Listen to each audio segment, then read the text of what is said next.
I want to begin today's show with a very, very special guest. Teddi Mellencamp Arroyave stars on Bravo's The Real Housewives of Beverly Hills and runs her own multi-million-dollar company called All In by Teddi. Known to keep her clients and her fellow Real Housewives accountable, she's here today to dish on all the drama from season 9 of the hit reality show. Take a look. You've been on this journey with me through the highs and lows. He's gone. I can't believe he's even gone. I'm home now, babe. She doesn't want to sit and pretend to be nice to someone who has her over. He's gonna be a judge on our court for the rest of his life. I know what it feels like to be wrongfully accused. Somebody was guilty by omission. I'm sure it was very annoying that I made a good point. That is a lie. It's not a lie, Kim. Okay. I'm done. I kind of feel like the two of you are in cahoots. You're a liar. Goodbye, Kyle.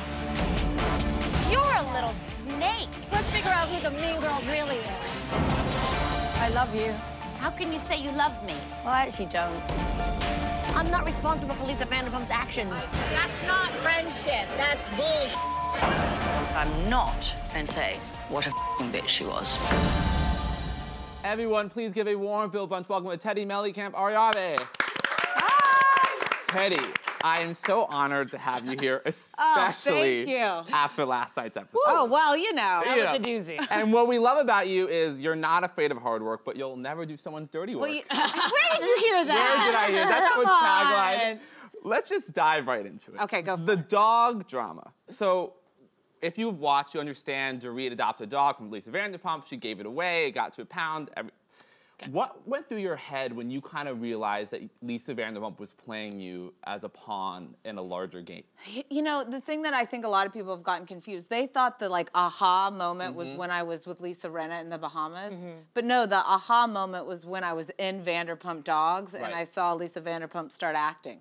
Right. And I was like, hold up, something's going on here. Like, your guys called me.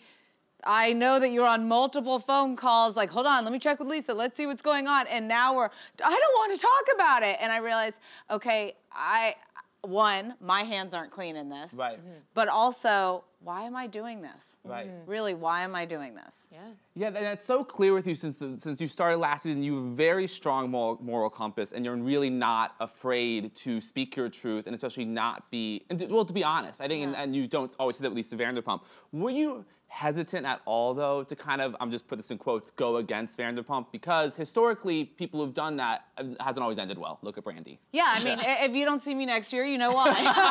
But no, I mean, here's the thing. I have to be able to live with myself at the end of the day. And yes, I made mistakes, but the difference is I say I'm sorry. I learned from my mistakes. I did some petty stuff. I helped them scheme and come up with a plan. I was the new girl. She was somebody that was reaching out to me a lot last year, and I was like, oh, maybe this is what you do. This is how it happens.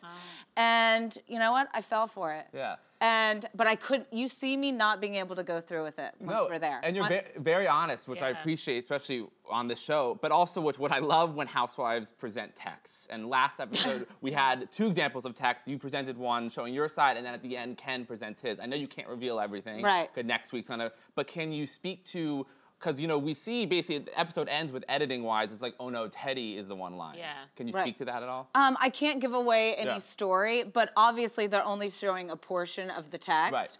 Right. I had endless phone calls, endless text messages that are going to show exactly my point. You have to tune in to watch. I'd love to be able to say, I'm going to tell you every little detail now and clear my name. Right. But I mean, yes, I did things I regret. I own those things, and that's why you can move forward in friendship and in life. But if you can't own any of the things that you do wrong, that's why, you know, I don't have a relationship with Lisa Vanderpump anymore. Right.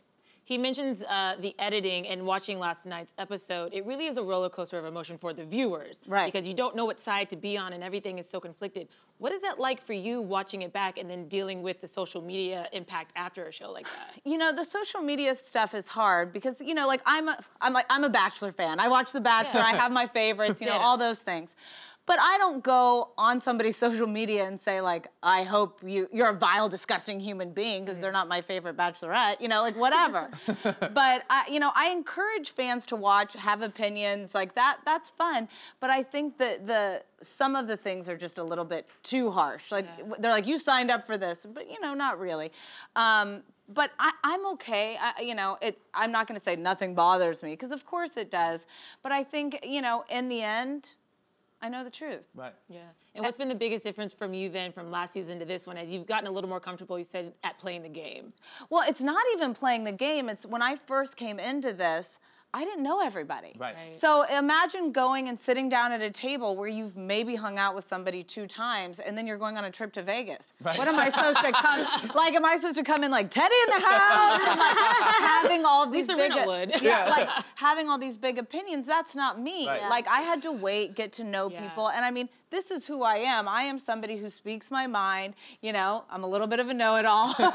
I talk with my hands a lot, all those things. But I really wanted to get a clear vision of who everybody was, build relationships based on that, and that's why you see the ebbs and flows of it. I mean, you see Denise Richards doing that now. She's really sort of, and I'm waiting for her to unleash because I see her taking everything in, and I feel like further on in the season we're going to see her. Oh, you'll see again. She gets a little spicy. I mean, she's so fun. She's so great, and she's unapologetic for who she is. She speaks her mind. I love, I had dinner with her the other night. And a positive relationship is your relationship with Erica. I mean, last season was very testy. The reunion ended kind of resolution, not a lot. But this last episode, you guys were golfing together. Yeah. Well, I think the thing is, we both said when we left the reunion, even though we said it white-knuckled, we're going to move on from this, But the point is, then we started spending time together. And once that tension was released, then you can kind of get through it. But that tension was there because we never spent any time together. Right. Every single thing that we did was within a group,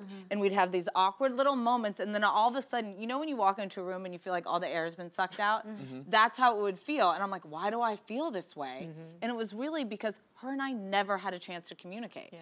Right. Which is not always clear to the viewers. We only see little bits and pieces and like, oh, why are they fighting? What did Teddi do? What did Erica do? Right. Similarly, we've seen you getting closer to Dorit. I'm curious, does she follow you on Instagram yet? She does. Yeah. Wow. We'll have to see who's going to unfollow me this year. But it is. Oh, gosh. And you recently released an athletic wear line called All In. So could you share with us what was the inspiration for that and how that got started? I mean, it's so silly.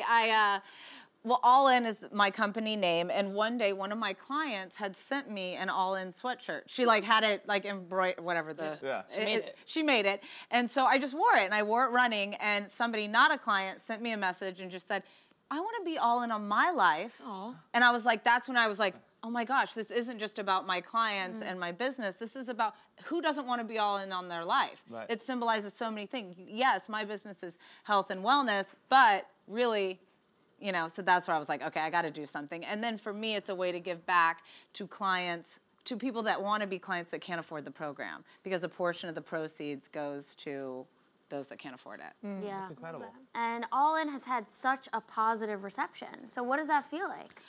I mean, it's amazing because it holds me accountable to my health and fitness goals. Because I have to. Yeah, I've fluctuated with weight my entire life. I've struggled with balance, and I've talked about that. And being able to have this and being able to be surrounded by a team of people that are also living and breathing this lifestyle. All 40 of my coaches are graduates of the program. And being able to watch them help change other people's lives and just watching the community grow. I mean, you know what? It makes all of this other stuff worth it because it really feels good. Yeah, absolutely. What are some tips we can give for our viewers at home for how to hold yourself accountable? I always say set 3 daily non-negotiables for yourself. They can be whatever. It can be I'm only going to drink water today. My lightest meal of the day is going to be dinner, and I'm going to go on a 30-minute walk. But I call them my 3 non-negotiables, and I do them every single day. And they don't have to be major. You don't. Where people end up failing is they say, I'm going to do this, and I'm going to do this every day for the next year. Right. And then you're on day 8, and you're like, oh, well, I don't want to. Yeah. But if you really set these and create a habit for yourself, that's how you start changing your life. And also when you start shifting your mindset. So let's say we all went to dinner. I have a glass of wine. My decision then is, okay, I had wine, I'm not having dessert. And it's not a punishment. Right. I'm making that choice. Or I'm not going to have a drink tonight. I want dessert. Right. But you have to start having a balance, and it can't be that like anger thing, like I deserve this. I had a bad day, so I deserve to eat all this junk, because it's just not healthy. Right. Yeah. Yeah, well, on that note, since we have you here and you're the ultimate accountability coach, we thought we should kind of use this opportunity to get some questions answered, because scenarios that we run into. Okay, perfect. So, Allie, do you want to go? Okay, so this is a scenario I often find myself running into, is that I want to go to the gym. I know I should, but it's too cold outside for me to leave my house. Okay, so you obviously don't want it bad enough. Yes. Because You don't get up.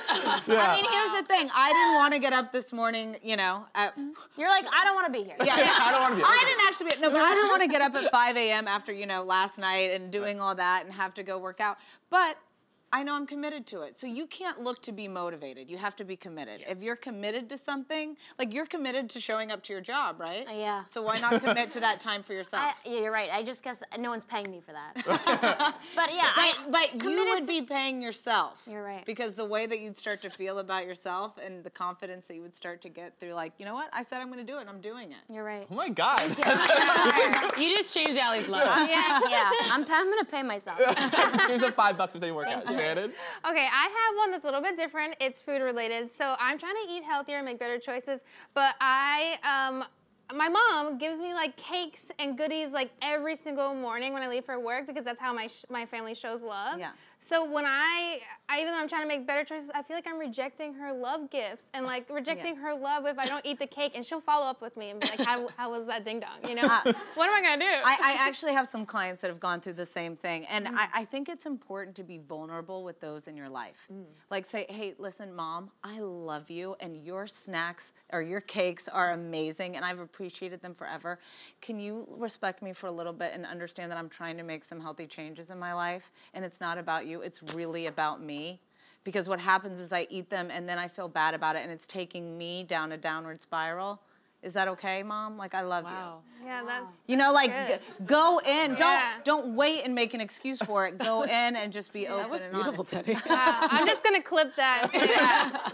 Just hope your But I mom's think watching. everybody's so scared to be open and honest with Yeah. people because you don't want to disappoint them. But what disappoints them is to tell them stuff they want to hear, not what you need. Yeah. Right. Vulnerability is powerful. Yeah. Very.